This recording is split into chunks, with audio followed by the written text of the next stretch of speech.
ఓకేనా? బెయేర్షెబాలో ఏం జరిగింది ఎవరైనా చెప్తారా మీకు పిల్లలు? చెప్తావా చెప్పవా? ఓకే, మీలో ఎంతమందికి గలిలయ సముద్రం చూడాలండి? చూడాలందా? ఎంతమందికి ఉంది? పెద్దవాళ్ళు కూడా అయితే ఊరికే చూపించేది లేదండి. ఓకే, చూద్దాం. ఇప్పుడు కొండ ప్రాంతంలో నుంచి మనం నెక్స్ట్ స్టెప్ లోయ. ఇదంతా లోయ ఉంది కదా, ఈ లోయలోకి వెళ్ళాలి మనం.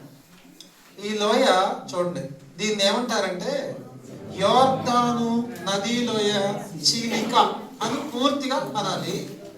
ఇంగ్లీష్ లో జోర్డన్ వ్యాలీ రిఫ్ట్. రిఫ్ట్ అంటే చీలిక అనమాట, భూమి చీలిక. జోర్డన్ వ్యాలీ రిఫ్ట్ అని అంటారు. లేదండి, దీన్ని ఎట్లా ఉంటుందంటే చూడండి, దీంట్లో ఎన్ని భాగాలు ఉన్నాయి చూడండి. 1 2 3 4 వచ్చాయా? ఓకేనా? చూస్తున్నారా? 1 2 3 4. అయితే ఈ 1లోకి వెళ్ళడానికి ముందు ఈ పక్కన ఇక్కడ ఒకటి ఉంది, దాని గురించి కూడా చూద్దాం మనం. చూడండి, ఈ ప్రాంతం అంతటిని యోర్దాను నదీలోయ చీలిక అని అంటారు. ఇప్పుడు దీని గురించి మీతో చెప్పాలంటే మరి టైం తక్కువ ఉంది కాబట్టి స్పీడ్కి వెళ్తే మరి అర్థం కాదేమో కానీ లేదండి. ఈ చీలిక అండి ఎంత పెద్దదంటే, ఏది ఈ చీలిక ఉంది కదా, ఈ కింద నుంచి ఇంకా కిందకి వెళ్ళిపోద్ది, ఇంకా కొంచెం ఇంకా పైకి వెళ్ళిపోద్ది. ఆ పై నుంచి కింద వరకు మొత్తం భూమండలంలో 1/6 వంతు దూరం అండి అది. అంటే ఉత్తరం నుంచి దక్షిణం మొత్తం ఎంత, అందుట్లో 1/6 డిస్టెన్స్ అనమాట. అంటే ఇక్కడ చూడండి, నేను మీతో చెప్తాను.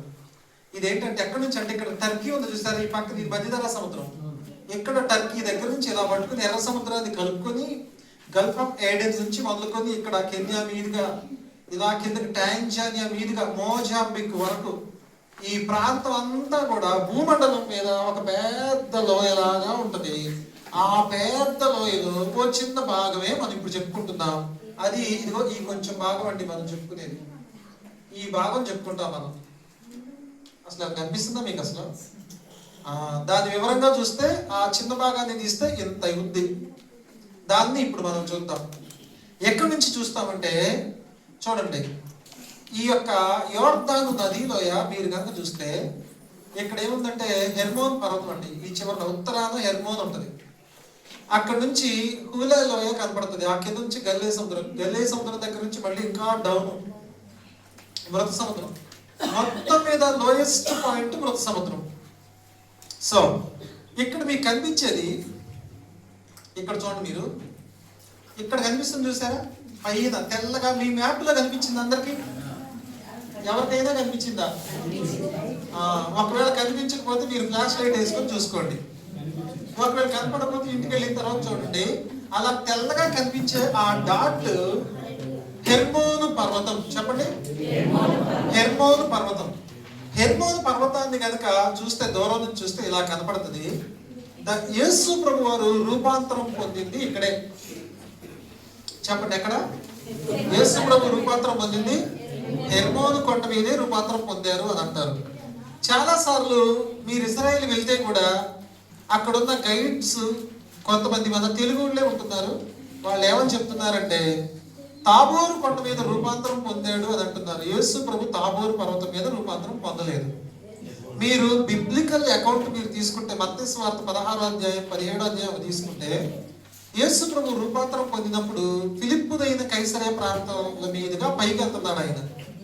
ఫిలిప్పుదైన కైసరయ ఎక్కడుందంటే ఇదిగోండి ఇక్కడ ఉంటది.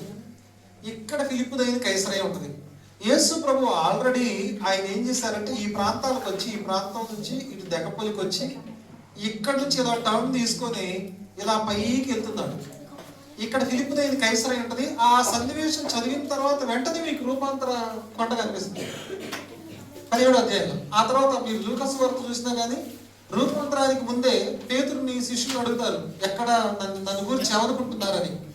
అది జరిగింది మాత్రం ఫిలిప్పుదైన కైసరయ. ఫిలిప్పుదైన కైసరయ అంటే ఆయన రీజియన్, ఆయన పరిపాలన ప్రాంతంలో ఉన్న కైసరయ. కైసరయ అంటే ఇంకోటి మీకు గుర్తుండాలి, పోయినసారి క్లాస్ అన్నాడు. ఏం కైసరయ అని?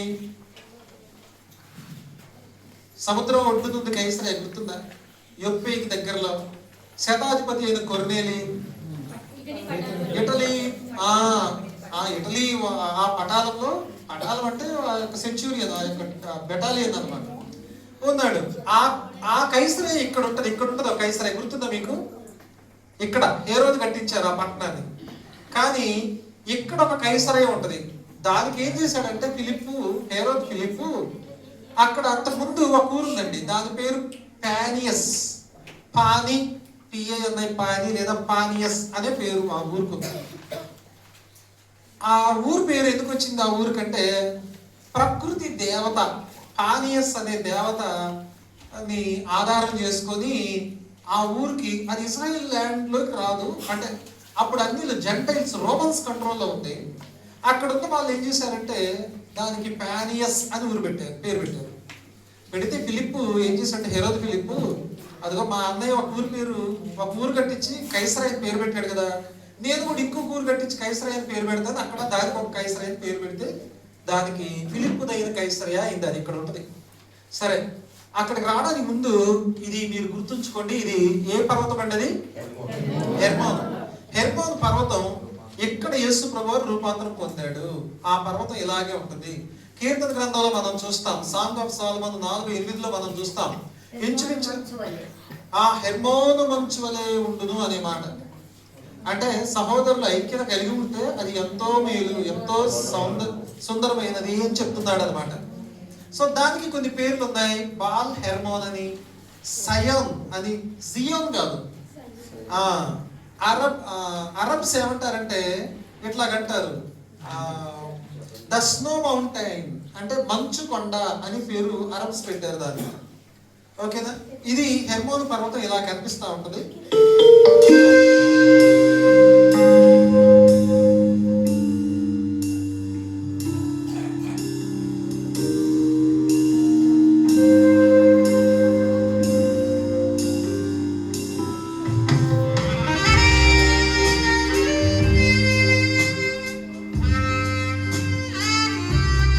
మంచు కాలంలో చాలా మంచు ఉంటుంది, మిగతా టైంలో డ్రైగా ఉంటుంది.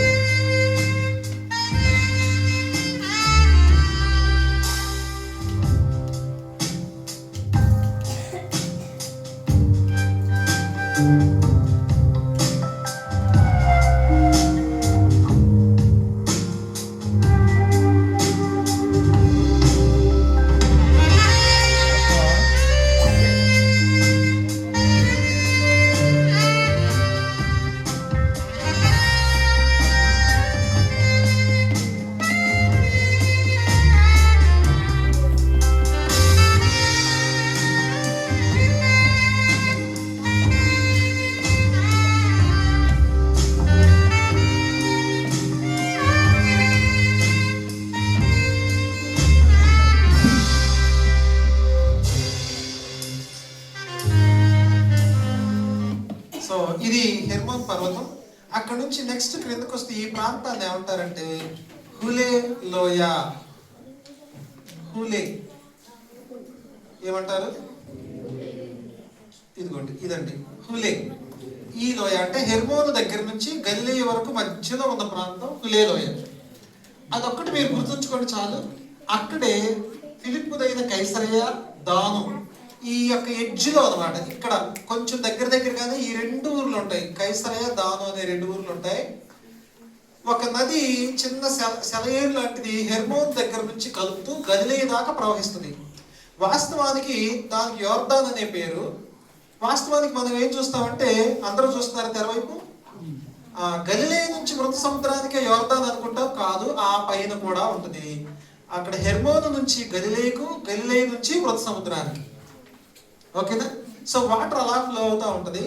ఇప్పుడు ఈ హులే లోయలోనే దాను ఉంది, యెరోబాము. మీకు దాను అంటే ఇంకో సంగతి చెప్పాలి. 2 బంగారపు దూడలు చేయించి ఒకటే అక్కడ పెట్టాడు, దానిలో పెట్టాడు, ఇంకోటి బేతేల్లో ఉంచాడు. సో అయితే ఈ దానులో ఉన్న ఆ బంగారు దూడ చూసారా, ఇది ఆ బలిపీఠం యొక్క నమూనా. ఇట్లా కట్టించుండొచ్చు బహుశా ఎవరు, యెరోబాము రాజు అని ఆ ఆలోచన అనమాట. ఇక్కడ ఫిలిప్పుదైన కైసరయ ఉందని చెప్పాను చూసారు మీరు. ఇక్కడ ఈ పాయింట్ లో వినండి, ఇక్కడ ఒక నీటి ప్రవాహం ఉంటుంది, ఒక స్ట్రీమ్ లాంటిది. ఆ దగ్గరలో ఒక గుహ కూడా కనిపిస్తుంది. ఆ గుహ దగ్గర యేసు ప్రభు వారు అక్కడికి వచ్చినప్పుడే నడుచుకుంటూ ఈ హెర్మోన్ దగ్గరికి వెళ్తున్నారు. నెక్స్ట్ రూపాంతరం 3 దినాలు ఏమో ఆ తర్వాత జరుగుతుంది బహుశా. ఇక్కడ ఏం జరిగిందంటే ప్రభువు వాళ్ళని అడుగుతాడు, నన్ను గురించి ఏమనుకుంటున్నారు? ఏలి అంటున్నారు, యోహాన్ అంటున్నారు, చెప్పారు వాళ్ళు ఏదేదో. ప్రభు అన్నాడు, మీరేమనుకుంటున్నారు అన్నాడు. పేతురు ఏమన్నాడు? సజీవుడకు దేవుని కుమారుడైన క్రీస్తువు అన్నాడు. అప్పుడు ఏమన్నాడంటే, సీమోను మరియోనా, నీవు ధన్యుడు, ఈ బండ మీద నా సంఘాన్ని కడతాను. ఈ బండ అంటే నువ్వు ఏదైతే ఒప్పుకున్నావో, ఆయన ఒప్పుకోలు ఏంటంటే సజీవుడైన దేవుని కుమారుడు అనే మాట అర్థం ఏంటంటే, దేవుని కుమారుడు అనే అర్థం, దేవుని కుమారుడు అంటే అర్థం బైబిల్లో దేవుడు అని అర్థం అండి. అది మళ్ళీ థియాలజీ క్లాస్లో చెప్పాలి మీకు. దేవుని కుమారుడు అంటే దేవుడనే అర్థం వాళ్ళ పరిభాషలో. ఓకేనా? సో ఇప్పుడు పేతురు ఏమని చెప్తున్నాడంటే, నీవు సజీవుడు అయిన దేవుడివి అని చెప్తున్నాడు. అంటే దేవుని కుమారుడనే మాట ఎందుకు కొడుతున్నారంటే, దైవిక త్రిత్వంలో ఇంకో వ్యక్తివి నీవు. 2వ కీర్తనలో ఉంది కదా, దేవుడు అంటాడు తన కుమారుడితో, నీవు నా కుమారుడు, నేను నిన్ను కని ఉన్నాను. సో పాత నిబంధనలో వాళ్ళకి దేవుని గురించి, దైవిక బహుళత్వాన్ని గురించి వాళ్ళకి ఒక అవగాహన ఉంది. ట్రినిటీలో